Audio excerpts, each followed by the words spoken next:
আগামী কিছুদিনের মধ্যেই ভারতের মাটিতে পা রাখতে পারেন বাংলাদেশের ক্ষমতাচ্যুত প্রধানমন্ত্রী স্বৈরাচার শেখ হাসিনার ছেলে সজীব ওয়াজেদ জয়। জার্মানির আন্তর্জাতিক সংবাদ মাধ্যম ডয়েচে ভেলের এক প্রতিবেদনে জানানো হয়েছে এই তথ্যটি। প্রতিবেদনে বলা হয়েছে, নিরাপত্তার কারণে তার নির্দিষ্ট আগমনের তারিখটি জানানো হয়নি, তবে ভারতের রাজধানী দিল্লিতে তার আগমন এক প্রকার নিশ্চিত। ডয়েচে ভেলকে দেওয়া তথ্য অনুযায়ী মায়ের শারীরিক ও মানসিক অবস্থা বিবেচনা করেই এই সফরের সিদ্ধান্ত নিয়েছেন জয়। একই সঙ্গে ভারতে আশ্রয় নেওয়া আওয়ামী লীগের নেতাকর্মীদের সঙ্গেও তার দেখা করার কথা রয়েছে। সম্ভাবনা রয়েছে তিনি কলকাতাতেও যেতে পারেন। বাংলাদেশের অন্তর্বর্তীকালীন সরকার সম্প্রতি হাসিনা পুত্র জয়ের বাংলাদেশ পাসপোর্ট বাতিল করে দিয়েছেন। এরপর তিনি যুক্তরাষ্ট্রের পাসপোর্টের জন্য আবেদন করেন। এখন সেই পাসপোর্ট ব্যবহার করেই ভারত সফরে আসছেন তিনি।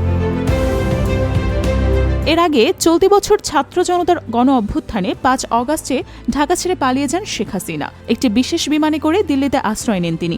বর্তমানে তিনি দিল্লির একটি অজ্ঞাত ও নিরাপদ স্থানে রয়েছেন। বিশেষ অনুমতি ছাড়া তার সঙ্গে কারও দেখা করার কোনো সুযোগ নেই। ঘটনার পর জয় যুক্তরাষ্ট্র থেকে একাধিক সাক্ষাৎকার দিলেও এবারই প্রথম মায়ের সঙ্গে সরাসরি দেখা করতে ভারতে আসছেন।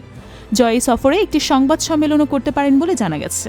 তবে এই সম্মেলনে ভারতে আশ্রয় নেওয়া অন্যান্য আওয়ামী লীগ নেতারা উপস্থিত থাকবেন কিনা তা এখনও পরিষ্কার না। এক আওয়ামী লীগ সূত্র ডয়েচে ভেলেকে জানান, প্রায় ১০ মাস ধরে গোপনে ভারতে বসবাস করছেন শেখ হাসিনা। মানসিকভাবে খুবই দুর্বল হয়ে পড়েছেন তিনি। জয় অনেকদিন ধরেই ভারতে আসার কথা ভাবছিলেন, কিন্তু পাসপোর্ট জটিলতার কারণে সময় ঠিক হচ্ছিল না। অবশেষে এবার তার ভারত সফরের বিষয়টি নিশ্চিত করা গেছে। ভারতের প্রশাসনের পক্ষ থেকে এখনও পর্যন্ত এই সফর সম্পর্কে কোনো মন্তব্য আসেনি। জয় কবে আসছেন, কোথায় থাকবেন, এইসব বিষয়ে ভারতের তরফ থেকে কিছুই জানানো হয়নি। বাংলাদেশেরও কোনো শীর্ষস্থানীয় কর্মকর্তা এই বিষয়ে কোনো মন্তব্যই করেননি।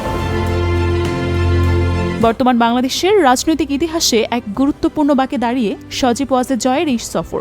মায়ের সঙ্গে ব্যক্তিগত সাক্ষাতের পাশাপাশি এই সফর আওয়ামী লীগের ভবিষ্যৎ নেতৃত্ব, ভারতীয় দালাল সংগঠনের সক্রিয়তা এবং আন্তর্জাতিক কূটনৈতিক সমীকরণের দিক থেকেও তাৎপর্যপূর্ণ হয়ে উঠতে পারে। যদিও ভারত সরকার এই বিষয়ে এখনও নীরব, তবু পর্যবেক্ষকদের ধারণা এই সফর ভারত বাংলাদেশ দ্বিপাক্ষিক সম্পর্কের ভবিষ্যতের দিক নির্দেশক হিসেবেও গুরুত্বপূর্ণ হয়ে উঠতে পারে।